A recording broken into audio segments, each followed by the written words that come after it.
Grę do testów otrzymałem od PlayOn Polska, ale nie stanowi ona gratyfikacji za ten film. Recenzja oparta jest na godzinach spędzonych w grze. Oglądania SpongeBoba nauczył mnie syn, który oglądał wszystkie odcinki pod rząd i niejako mnie wciągał w to również. I przyznam, że choć ogólnie byłem zawsze niechętny żółtej gąbce, z czasem zauważyłem, że serial pozwala bawić się dzieciom, jak i dorosłym. Jeśli chodzi o gry, miałem jedynie styczność z Battle for Bikini Bottom i gra mnie raczej nie zachwyciła, jednak Cosmic Shake miałem okazję spróbować na Gamescomie i wiedziałem jedno, mój syn na jej punkcie oszaleje. Jako że wypadły ferie zimowe, razem z Oliwierem postanowiliśmy odwiedzić Bikini Dolne i zobaczyć, co tam się odskalmarniło.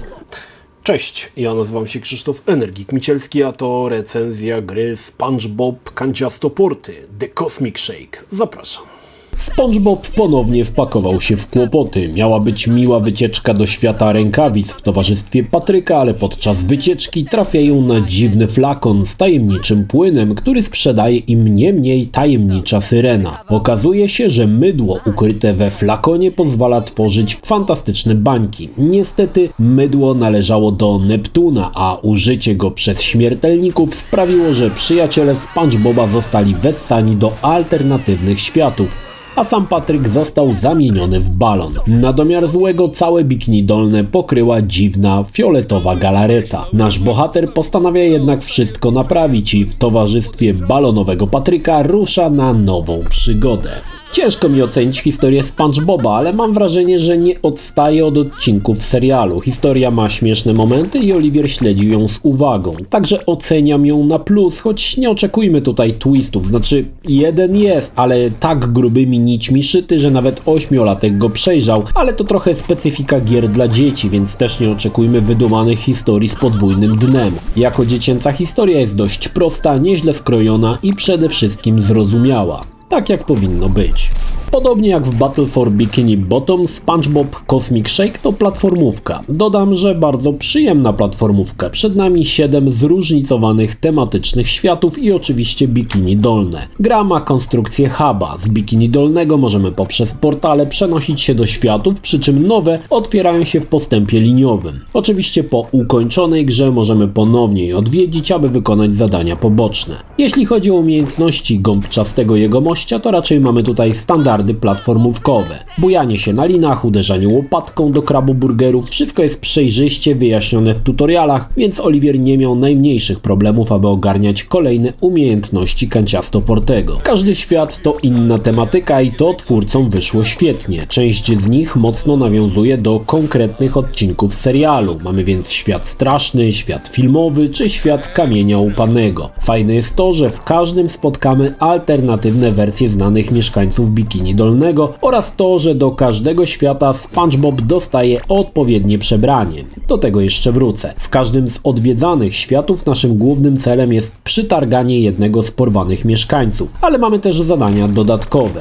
Nie są może one zbyt wyszukane, od prosta gra w pamięć czy ucieczka przed toczącą się kulą. To raczej standardy wypracowane jeszcze przez Crasha Bandicoota, ale tutaj fajnie zostały wplecione i mają sens. Dodam, że niestety tych dodatkowych zadań za wiele nie ma. Pochwalić muszę za to design mapek, na przykład filmowa to jeden wielki plan filmowy, w którym reżyserem jest Skalmar i wszystkie aktywności mamy podpięte właśnie pod daną tematykę. Raz będziemy biec w prawo, trzymając się w kadrze i walcząc z żelkami, innym razem będziemy ścigać filmowych złoczyńców na rowerku, a jeszcze innym razem robić pokaz karate w zwolnionym tempie. Twórcy mieli naprawdę sporo pomysłów. Na oklaski zasługuje to, że aktywności w zasadzie się nie powtarzają. Nawet jeśli są jakieś to krótkie minigierki, to są one tylko jeden raz, także nie ma czasu, aby się nimi znudzić. Po ukończonym danym świecie dostaniemy jakieś zadanie od mieszkańca związane z odwiedzonym już uniwersum, na przykład znaleźć gorące przedmioty, czy coś odnaleźć, co tylko zachęca do odwiedzania świata jeszcze raz. Możemy też poszukać brakujących złotych monet, czy psa Planktona. Możemy też pobujać się po Bikini Dolnym, które choć może nie jest zbyt duże, to aby szybciej ogarnąć przemieszczanie poruszanie się możemy śmigać na koniku morskim, a w późniejszej grze używać procy jako skrótu pomiędzy lokacjami. Hardkorowi fani znajdą fajne odniesienia do serialu, na przykład to, że SpongeBob szybuje na pudełku pizzy, czy zróżnicowane stroje bohatera. Widać, że gra była tworzona przez fanów i dla fanów i to czuć niemal w każdej klatce gry. Podczas rozgrywki zbieramy kule galarety, które stanowią pewnego rodzaju walutę, a za którą kupujemy kolejne stroje.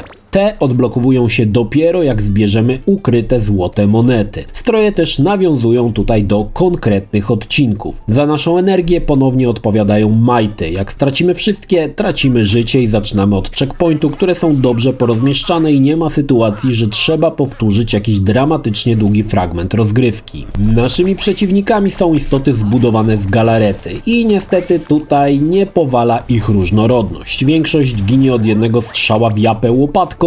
Są tacy, którzy wymagają kilku uderzeń lub sposobu, jednak po jakimś czasie zaczynają irytować i Oliwier oddawał mi pada, abym zajął się według niego nudną walką, aby mógł dalej śmigać po światach i rozwiązywać śmieszne zadania. Gra ma kilka problemów, na przykład to, że dialogi nie przewijają się płynnie, tylko po każdym zdaniu trzeba nacisnąć przycisk, aby przejść dalej. Denerwuje to dość mocno, ale rozumiem, że to dla dzieciaków, które wolno czytają. Szkoda też, że gra nie ma zbyt wielu cutscenek. Te co są śmieszne i oddają ducha serialu, ale przydałoby się ich trochę więcej. Pochwalić muszę poziom trudności. W sam raz dla 8-latka. Gra nie jest zbyt trudna, ale też nie za łatwa. Wpasowano poziom idealnie, choć ja, ponad 40-letni koń, powiem, że za łatwe to jest za łatwe. Ale Oliwier miał sporą satysfakcję. Gra oferuje pewne miejsca, gdzie musimy się wysilić, aby jakiś fragment przejść, ale nie ma w tym irytacji. Jeśli SpongeBob spadnie, albo szybko wrócimy do danego miejsca, albo checkpoint przeniesie nas na początek próby. Pod koniec gry widziałem, że Oliwier już wymiatał, śmigając gąbczastym bobem jak pros. Gra powoli wprowadza nowe umiejętności. Zazwyczaj jest to jedna umiejętność na nowy świat, więc jest czas, aby to przyswoić i nauczyć się wykorzystywać. Także też to oceniam na duży plus. Gra też nie pozwala się zgubić. Niemal zawsze znacznik pokazuje nam, gdzie iść i co zrobić. Wiem, że to dla was wymiataczy wręcz śmieszne, ale dla 8-letniego dzieciaka to ważne, bo lokacje są spore,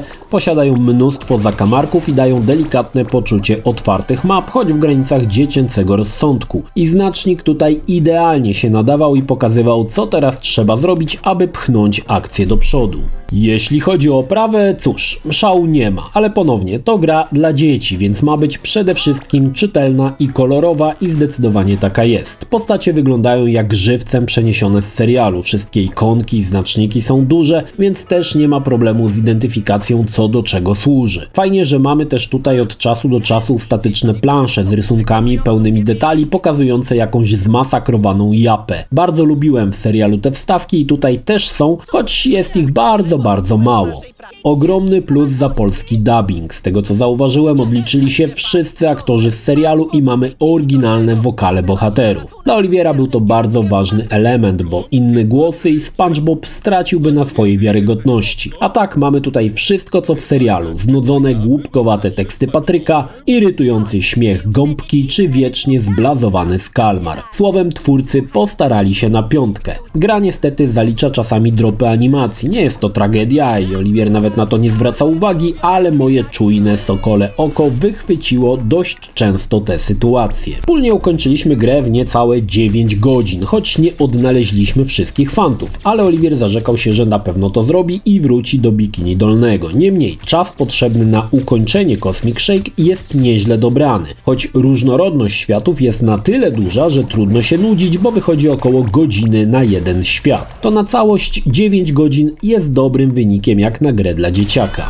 Podsumowując, grało mi się w to nieźle, choć głównie ważne było dla mnie, czy podoba się Oliwierowi, a tutaj gra spełniła swoje zadanie. Dostał znanych, lubianych bohaterów z odpowiednimi głosami, nową, śmieszną historię i nawiązania do odcinków, które czasami potrafił przywołać. Poziom trudności nie irytował i rzadko tata musiał pomagać, choć przechodził powtarzalne walki dość często. SpongeBob nie zachwyci nas piękną oprawą, ale dla dzieciaków nie jest to ważne. Ważne jest, aby aby gra była czytelna i zrozumiała, a Cosmic Shake robi to całkiem nieźle. Jeśli macie pociechę w wieku Oliwiera lub trochę młodszą, myślę, że gra będzie idealnie dla niego dobrana. Hardkorowym wymiataczom, co wciągają Elden Ringa nosem, grając w niego lewą stopą, raczej odradzam. Odbiorcą Cosmic Shake będą głównie dzieci, ale i stare konie mogą czasami się uśmiechnąć z aluzji, z których serial słynie. Oliwier mówił, żebym polecił, więc polecam. Jestem gotów! Czegoś zapomniałem! Teraz jestem gotów! Jeśli film Ci się podobał, zachęcam do subskrypcji lub wsparcia mojego kanału na portalu patronite.pl. Film o podobnej tematyce znajdziesz tutaj, natomiast z drugiej strony znajdziesz filmy wygenerowane przez platformę YouTube'a. Zachęcam również do odwiedzania moich social mediów, grupy Energikowcy oraz serwera Discord. Szczegóły w opisie.